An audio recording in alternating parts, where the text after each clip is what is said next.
How Africa got its name. Hello explorers, welcome to another informative video presented to you by Displo and thanks for watching. In this video, we shall dive into the originality of how Africa got its name. The names of the continents are so well established that we forget how obscure their origins really are. America, for example, is named after an Italian explorer, but not the one who was historically credited with its discovery. Europe and Asia may have been derived from the Akkadian words for sunset and sunrise, but there are a host of other etymologies. The continent of Africa has had several names to describe the continent, and Africa is just one of the many names that have been used to describe this vast and varied landmass. But then, the origin of how Africa got its name is very oblique to the origins of this beautiful continent, which is why, in this video, we shall examine how Africa got its name. If you are new here, welcome. Be sure to subscribe and turn on notifications so you don't miss any of our videos. The word Africa is an evocative one that conjures up different images for different people. For some, it's an ivory-tossed elephant standing before the snow-capped peaks of Mount Kilimanjaro. For others, it's a mirage shimmering on the horizon of the arid Sahara Desert. It's also a powerful word, one that speaks of adventure and exploration, corruption and poverty, freedom and mystery. For 1.3 billion people, the word Africa is also synonymous with the word home. But where does it really come from? The answer is very hard to come by. But there are a few theories and clues which propose the real origin of the name Africa. But first we need to look at the continent of Africa in itself. Africa is the world's second largest continent both by size and number after Asia. Its landmass holds 54 countries and 9 territories. Over 1.3 billion people call Africa home and call themselves Africans, and being African has become a core part of the identity of millions of the continent's inhabitants. But where this word, to which so many have such an emotional connection, come from has remained a mystery unsolved. The exact origins of the word Africa are argumentative, but there is much about its history that is known. The word Africa was first used by the Romans to describe the part of the Carthaginian Empire, which lies in present-day Tunisia. When the Romans conquered Carthage in the 2nd century BCE, giving them jurisdiction over most of the North Africa, they divided North Africa into multiple provinces. Amongst these were Africa Proconsularis, or Northern Tunisia, and Africa Nova, which is much of present-day Algeria, also called Numidia. All historians agree that it was the Roman use of the term Africa for parts of Tunisia and northern Algeria which ultimately, almost 2,000 years later, gave the continent its name. There is, however, no consensus among scholars as to why the Romans decided to call these provinces Africa. But over the years, a small number of theories have gained traction, which are the Roman theory, the Phoenician theory, the weather theory, the Africus theory, and the geographical theory. But first, let's start with the Roman theory. The Roman theory.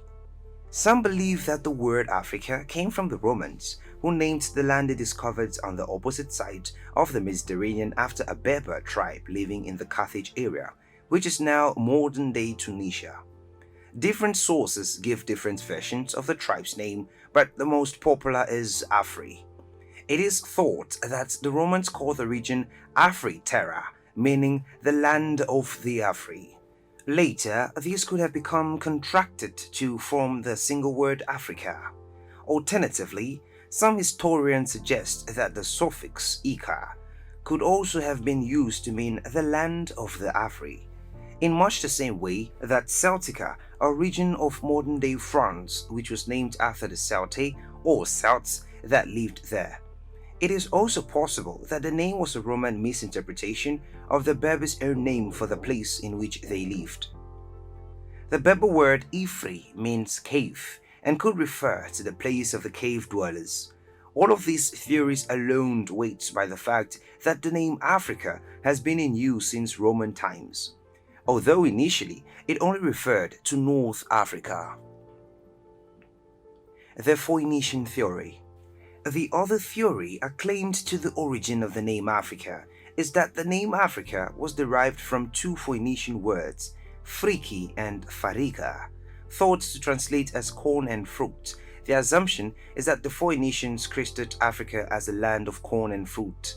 This theory is plausible, given that the Phoenicians were an ancient people who inhabited the city-state on the east coast of the Mediterranean, which is modern-day Syria, Lebanon, and Israel.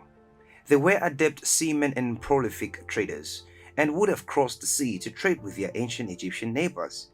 The fertile Nile Valley was once known as the breadbasket of Africa, a place with more than its fair share of fruit and corn, which is why the Phoenicians would have referred to Africa as a land of corn and fruit. The Weather Theory.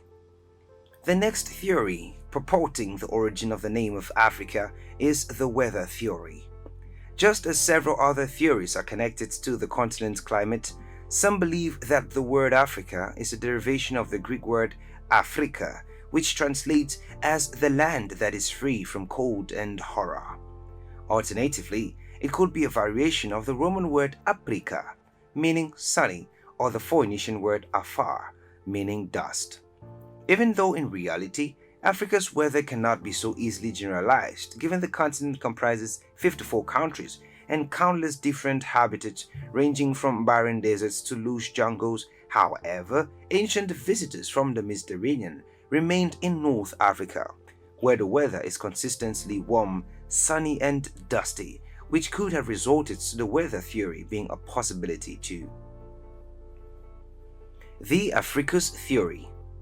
Another theory claims that the continent was named after Africus, a Yemenite chieftain who invaded North Africa sometime in the 2nd millennium BC.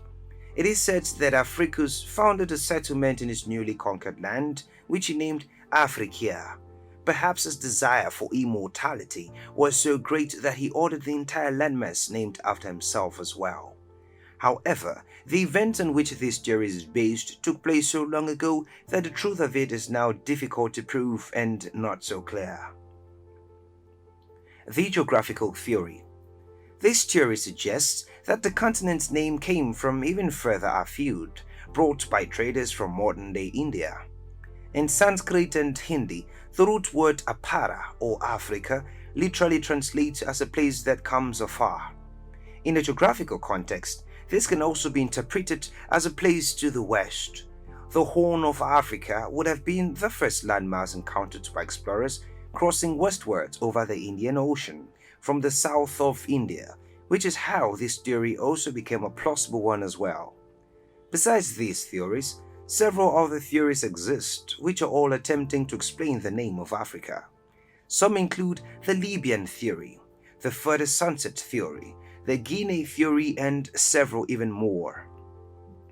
These theories go a long way to see how much of Africa's history and origin is neglected. The continent with the second largest population on the surface of the earth and the one with the most natural resources does not have a definite answer to how it got its name. But then, maybe because of the continent's turbulence past coupled with everything in it is still going through, the origin of its name might be such a minute aspect the continent would like to pay attention to and worry about. But then, we hope the rest of the continent is not lost with these uncertainties at hand. There you have it, explorers. That is how Africa got its name. Thanks for watching this video. If you want us to cover any of your top 10 topics, leave your suggestions in the comments and we will do well to grant your request. Also, if you did enjoy this video, do well to give it a thumbs up and do not forget to subscribe and share with your friends.